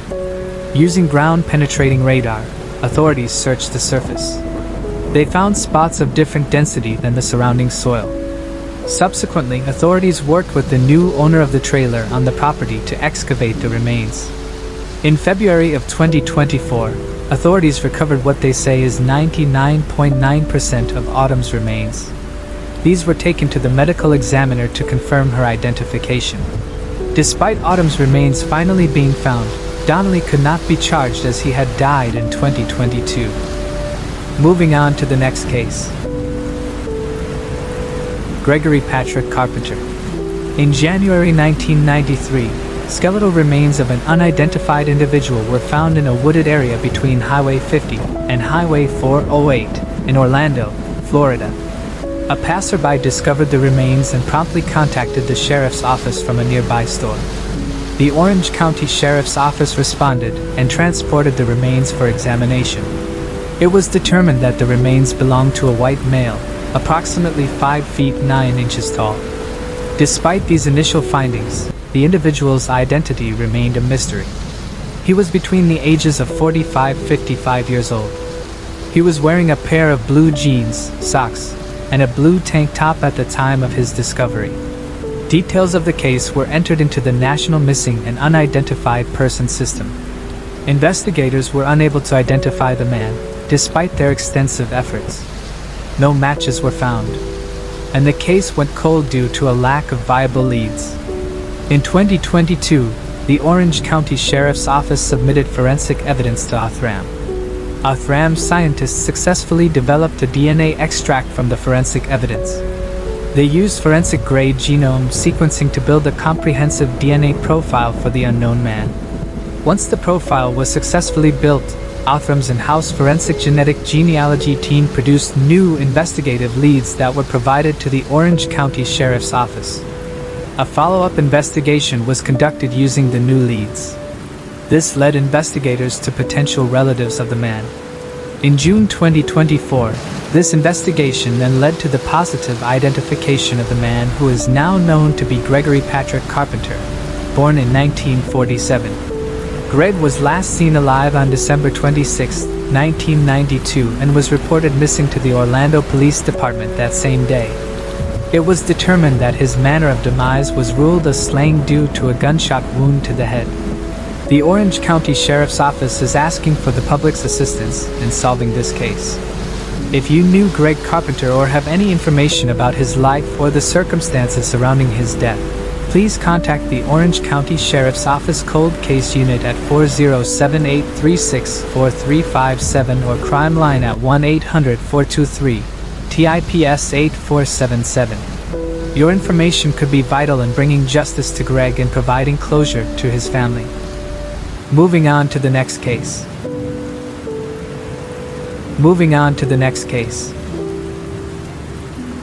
Jerry Mayon. Jerry Mayon was born on August 14, 1976, in Saxonburg, Pennsylvania, to her single mother, Janice. She attended Winfield Elementary School, where she was known to be bright, popular, and cheerful. On February 22, 1985, Jerry got off the school bus around 4:10 p.m. with a few of her friends, who were then picked up by one of their parents. This left Jerry to walk the last 150 yards to her home alone. She was last seen walking past the 1970s Dodge van with a distinctive mural painted on the side. At the time of her disappearance, she was only 8 years old. When she did not arrive home, her family got worried. They noticed tire impressions about 50 yards from the home, but no sign of Jerry. The police launched an extensive search for Jerry, but found nothing. They believed someone would spot the van, but no one did. All of her friends and family members were ruled out as suspects. In 2014, investigators were told about a woman living in Michigan and was adopted who might be Jerry. After DNA testing, it was confirmed neither, but she was not. There have never really been any suspect or any real leads pointing the police in any direction. The case is still unsolved. Moving on to the next case. Patricia and Howell. Patricia and Howell Jacobs, a 36-year-old woman, was found in the Natchez River in Port Arthur, Texas, on October 6, 1988. She had been last seen the night before at the Silver Spur nightclub in Silsbee, Texas. A month after her body was discovered, her driver's license and other personal belongings were found under a bridge near Kuntz, Texas. Investigators linked Daniel Andrew McGinnis to Patricia's case after 2 prior incidents involving women, but they lacked sufficient evidence to charge him in her death. The investigation into her murder would continue as authorities worked to uncover more information. Then in 2018, Patricia's family reached out to the Texas Rangers' Unsolved Crimes Investigation Program. This program was created in 2001 by the Texas legislature to provide Texas law enforcement agencies with a process for investigating unsolved cold cases or what appear to be serial or linked criminal transactions. The Rangers believed further investigation was needed and officially reopened the case in October of 2018. Through the new investigation, clothing that had never been DNA tested and other items were identified, and the evidence was submitted to the Houston DPS Crime Lab. The new DNA evidence, collected from the clothing, was then entered into the combined DNA index system. Recently, investigators learned that a match was made. DNA found on the clothing belonged to Daniel Andrew McGinnis. After an interview and confirmation of the DNA evidence, he was arrested and charged in Jefferson County, Texas. His trial took place in September of 2022. On September 20th, he pleaded guilty. He was sentenced to 20 years, which will run concurrently with the previous 199-year sentence in Tyler County. Moving on to the next case. Julia Hernandez Santiago. On October 10, 1987, a passerby discovered a woman's body on a hillside near Estrella del Mar Road in San Diego. The victim had been assaulted and strangled. She was identified as 26-year-old Julia Hernandez Santiago. Despite collecting several key pieces of evidence, investigators were unable to identify any suspects, and the case went cold. However, in June 2020, police announced the arrest of a man in connection with Julia's murder. The police said 54-year-old James Charles Kingery emerged as a suspect after he was arrested in March for unrelated charges. When he was arrested, he had to supply a DNA sample. Then in May, the crime lab notified the police that James' DNA matched DNA taken from Julia's body. The investigators then followed new leads, cross-checked all the information until they were certain that James Charles Kingery is responsible. Moving on to the next case. Judith Bellow. Judith Bellow, a 28-year-old wife and mother of two, disappeared in 1993 under mysterious circumstances in Stanwood, Washington. She had been due to pick up her son from daycare but never showed up. Her car was later found abandoned at the Stanwood post office, with no signs of where she had gone or what had happened to her. The police quickly feared foul play, as there were no clues in the car or nearby to suggest what had happened to Judith. Her sudden and unexplained disappearance left her family and the community devastated. Judith was close to her siblings, and they didn't believe that she would just leave everyone behind. The police had no leads and the case went cold. That would be until 2011. In 2011, the Snohomish County Sheriff's Department received a call from a woman claiming to be Judith Bellow. She told him that she just saw herself on a deck of cards about missing persons cases. She wanted to make sure that they did not need to look for her, and her case was now solved. The police had to make sure that it was the real Judith Bellow. They learned that she was now living in California. After some investigating, they were able to confirm that she was indeed the missing woman. Judah then called some of her family members to tell them she was alive and did not need to worry about her. She gave him a reason she disappeared. Judith wanted to get away from her abusive husband. She now had a new husband, and they had 3 children of her own. Her family was just glad she is safe and was happy to hear news that she also had 3 sons. Judith claimed she was scared to contact her family because of her first husband and what he might do to her siblings. She'd have spent Thanksgiving and Christmas with her family and is now making up for lost time. Moving on to the next case. Edith Patton. Emerson School in Sanford, Maine, had been a staple of the community for over 100 years, serving generations of students who grew up running through its playground, playing sports, and creating memories. However, by 2017, the property was sold to make way for a new Cumberland Farms gas station and convenience store. As the old school was being replaced, no one knew that something much darker lay hidden beneath the ground, undisturbed for decades. The soil that once carried the laughter and joy of children now held secrets that had remained buried for far too long. On May 4, 2017, as construction workers were digging for a water line on the site of the former Emerson School, they made a chilling discovery: a collapsed casket.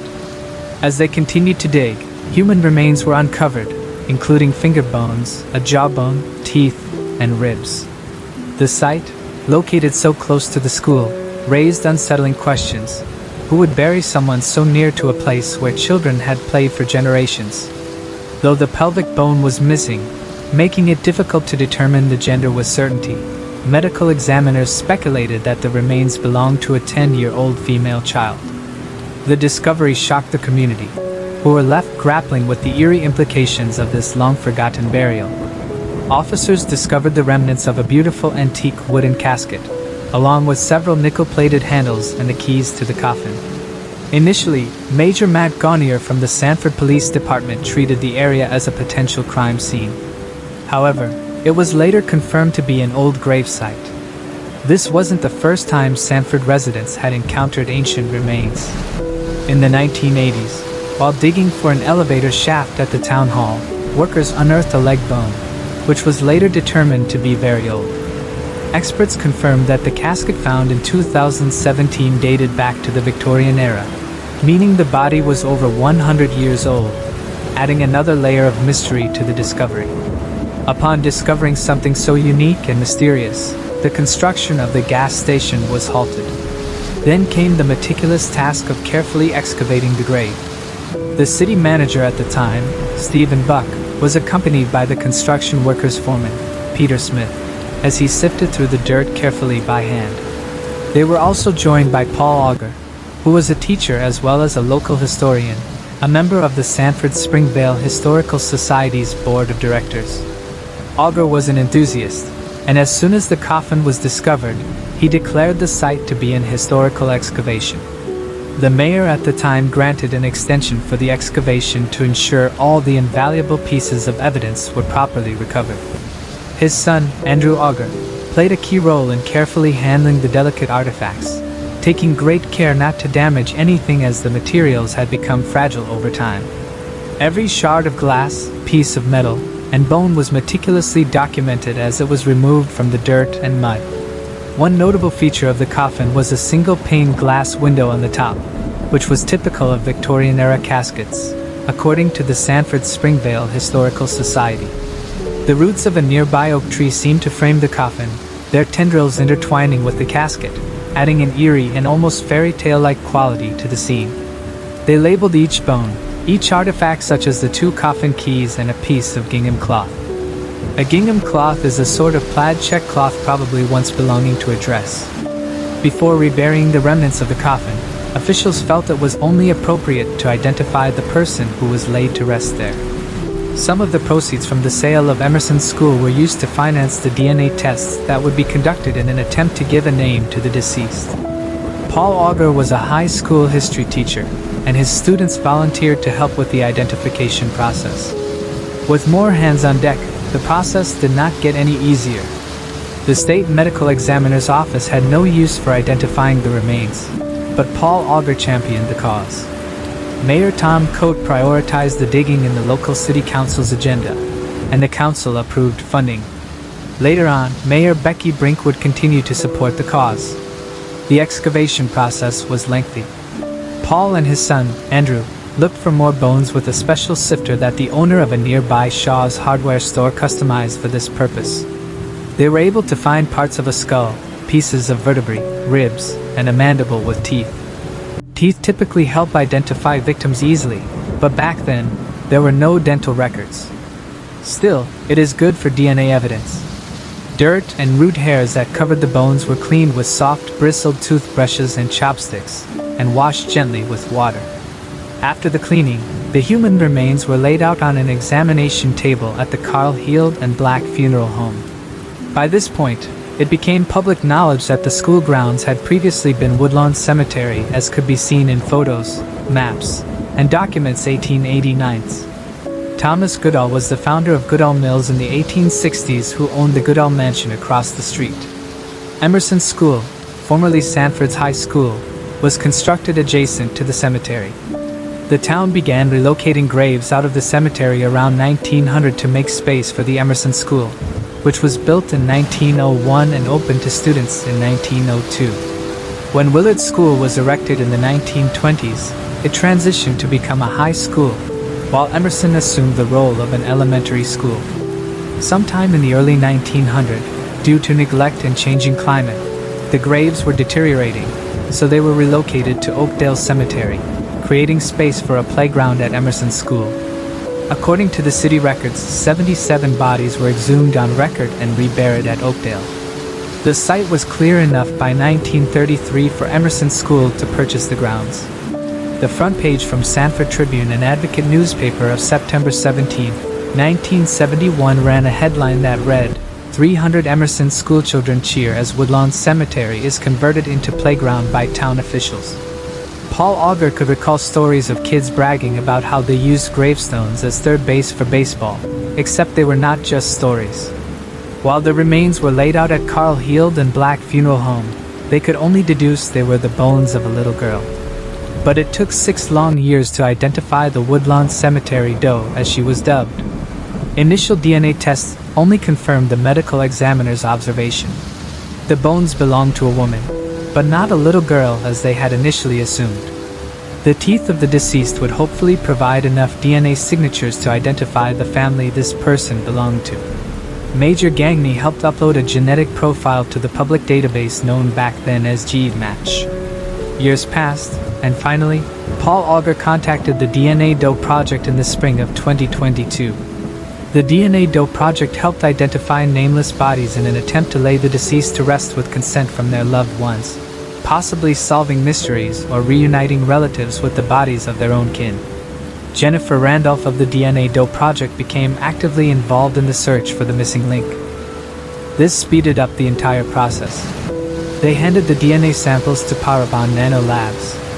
Parabon Nano Labs in Virginia had recently started a forensic genealogy wing, which was relatively new at the time.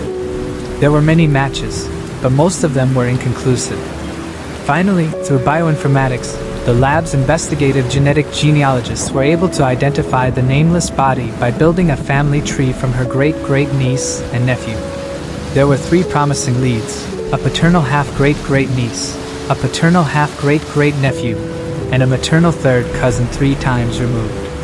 Linking together their family and putting up a family tree, the DNA Doe Project was able to trace the daughters of Ferdinand and Lois Patton. The real puzzle piece that helped figure it all out was the obituary of one Edith Patton in the Biddeford Daily Journal on November 12, 1891, and that is when it all fell into place. Ferdinand and Lois Patton were residents of Fairfield in Somerset County in the state of Maine as recorded by an 1870 census. It listed down 2 of their daughters, 3-year-old Edith and 2-month-old Elfrida, born in 1867. Edith spent her toddler years in Fairfield. By 1872, her brother, Lindell, was born as well. In the 1880 census, 13-year-old Edith was employed as a live-in housekeeper in Lewiston, while her father worked at a sawmill. Court records revealed that Lois and Ferdinand Patton divorced after an accusation of adultery in October of 1880. Ferdinand Patton got married again twice. His second wife was Emma Dinsmore, whom he married in October of 1880. Possibly right after his divorce, she passed away soon after their marriage, leading to a third marriage. He married his third wife in 1884, Agnes Avery, who bore him 3 sons. The couple had a daughter in 1899 in Chelmsford, Massachusetts. Ferdinand named his daughter Edith May, which was possibly a tribute to the elder sister Edith. Neither Edith nor her full siblings ever married or had children. Her little brother, Landell Patton, passed away in 1890, and her sister, Elfrida, in 1917. The Biddeford Daily Journal reported Edith's passing. The cause of her ultimate demise was consumption, tuberculosis, which was an epidemic in the 1800s, fatal for 1 in 7 people in the U.S. In 1891, Edith was only 24 years old when she lost her life. To quote the article, she was beloved by a wide circle of friends who sincerely mourned her untimely passing. She was loved enough to be laid to rest in a glass window coffin with nickel-plated handles, dressed in her best.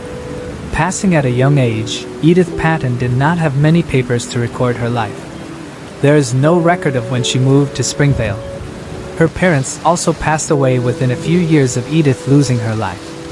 Nevertheless, Paul Auger deduced she could have been working at a shoe shop, as women commonly did at the time. Many graves in Woodlawn Cemetery had no gravestone or marker to identify the deceased. Many were in ruins because of the weather and time. Thanks to advancements in technology, 132 years after being left behind, Edith was now discovered, named, and laid to rest properly. She was identified on March 1, 2023 by the DNA Doe Project. Her identity was announced in a press conference held by the DNA Doe Project. Jennifer Randolph of the DNA Doe Project observed that there had been a larger turnout at the Sanford press conference than at a 2021 press conference that identified a victim of Chicago serial offender, John Wayne Gacy. Randolph mentioned that Edith's identification was a tribute to how caring people of Sanford were. She explained the advanced process that led to identifying Edith. This involved working with DNA in a database, analyzing strong matches, and examining various documents like censuses, newspapers, and diaries. While going through a local person's diary, Randolph found a crucial line: Edith Patton passed away today. This discovery boosted the investigation. Paul Auger found the confirming obituary at the MacArthur Library in Biddeford. The notice from November 25, 1891 in the Biddeford Journal mentioned Edith's friends, but omitted family details. According to Auger, none of Edith's family members were buried in Sanford. They were all laid to rest in the same cemetery in Auburn, Maine. The city of Sanford decided that Edith would be reburied alongside her family at Oak Hill Cemetery in Auburn, with a marker bearing her name. Thanks to advances in DNA technology, after 132 years of being laid to rest, Edith Patton was finally reunited with her family. This discovery brought an end to one of the biggest mysteries that had ever affected the town of Sanford. Moving on to the next case. Reldon Keyes. Reldon Keyes, born in 1914, was a multifaceted individual known for his talents as an American poet, painter, novelist, short story writer, and filmmaker, among other things. Despite his achievements and varied interests, very little is known about his life, and the mystery surrounding his case remains unresolved to this day. Given that the events took place 65 years ago, the chances of uncovering new information are slim, yet the case still holds intrigue and is worth covering. Keyes is considered an important mid-20th century poet. His work is still being studied in schools today. His work has been immensely influential on subsequent generations of poets writing in English. Keyes was very frustrated that his work could not do as well as he hoped it would. He admitted to his friends that sometimes he felt like disappearing. On July 1919, at the age of 55, Reldon Keyes' car was discovered abandoned on the Marion County side of the Golden Gate Bridge.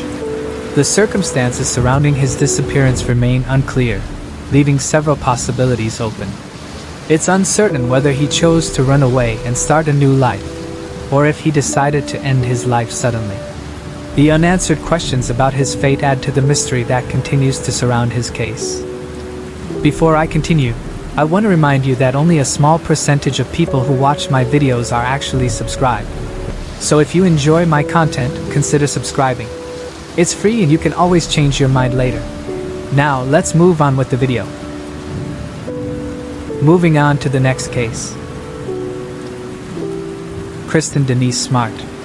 Kristen Denise Smart was born on February 20th, 1977, in Augsburg, Germany, to parents Stan and Denise Smart, both of whom were teachers. Kristen had one sister and one brother, and the family later moved to the United States during her early years. Kristen was raised in Stockton, California, and later attended California Polytechnic State University. On May 25, 1996, Kristen attended a fellow student's birthday party. Around 2 a.m., she was found passed out on a neighbor's lawn by two other students, Cheryl Anderson and Tim Davis. They helped Kristen to her feet and decided to walk her back to her nearby dorm. Another student, Paul Flores, joined the group and offered to help them get Kristen to her dorm safely. At one point, Tim Davis left the group because he left off campus and had driven there. Shortly after, Cheryl Anderson also left. She told Paul Flores that he can take Kristen since Kristen lived close to his dorm. That meant that Paul Flores and Kristen was now alone. This was the last known sighting of her. She did not have any money or credit cards on her when she went missing. The University Police Department originally believed that Kristen went on an unannounced vacation. This meant that it would take a few days before she was even reported missing.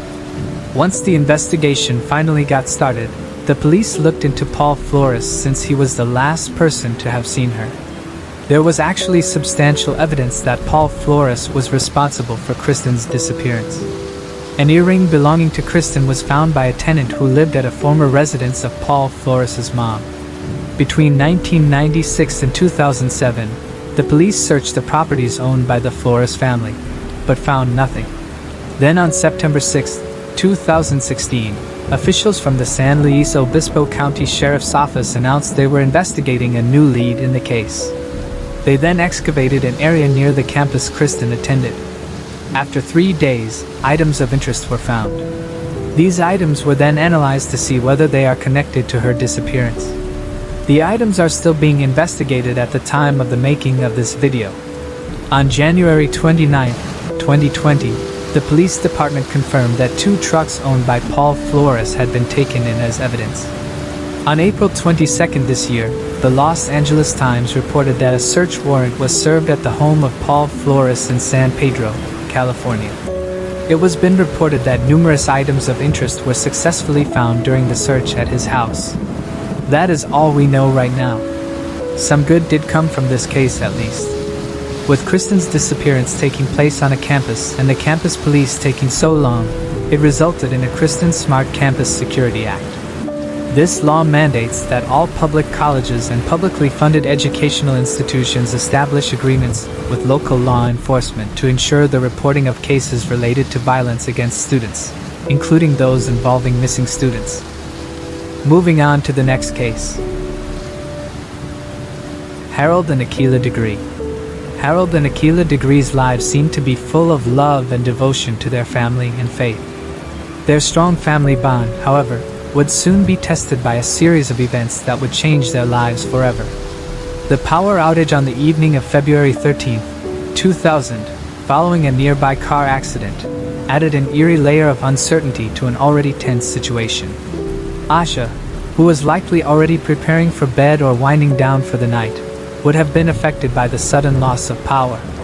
The quiet that followed, compounded by the darkened surroundings, set the stage for the events that unfolded soon after. A power came back on during Harold then went to check on the children and saw them both sleeping. Just before he went to bed at 2:30 a.m., he again checked on the children and they were still asleep in their beds. After that, O'Brien heard Aisha's bed squeak. He assumed she merely changed her position, so he went back to sleep. He was wrong. Aisha got out of bed. She then took a book bag and folded it with clothes and personal items and left the house. Between 3:45 a.m. and 4:15 a.m., a trucker and a motorist saw her walking along Highway 18. Asha was wearing a long-sleeve white t-shirt and white pants. A motorist turned around his vehicle because he figured it was strange for a little girl to be walking around at that hour. He saw Asha run into the woods by the roadside and then disappear. It was raining and it looked like a storm was coming. Akilah awoke at 4:45 a.m. to get her children ready. She was in a good mood. It was Valentine's Day and also her wedding anniversary. When she opened children's room at 6:30 a.m., she noticed that O'Brien was in his bed, but Asia wasn't in hers. She looked for her throughout the house and even in the family cars, but still no sign of Asia. Akilah then told Harold. He suggested that maybe Asia went across the street to his mother's house. Akilah then called but was told Asia isn't there. That is when panic set in and the police was called.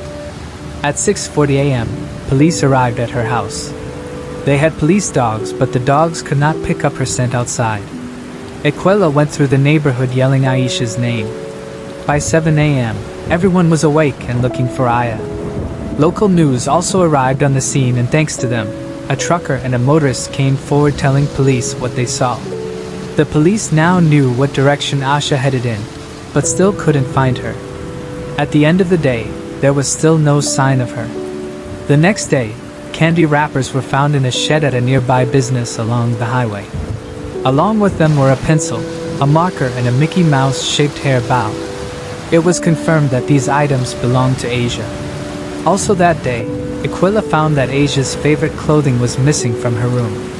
That is how they knew that Asia must have packed clothes and some personal items in her book bag.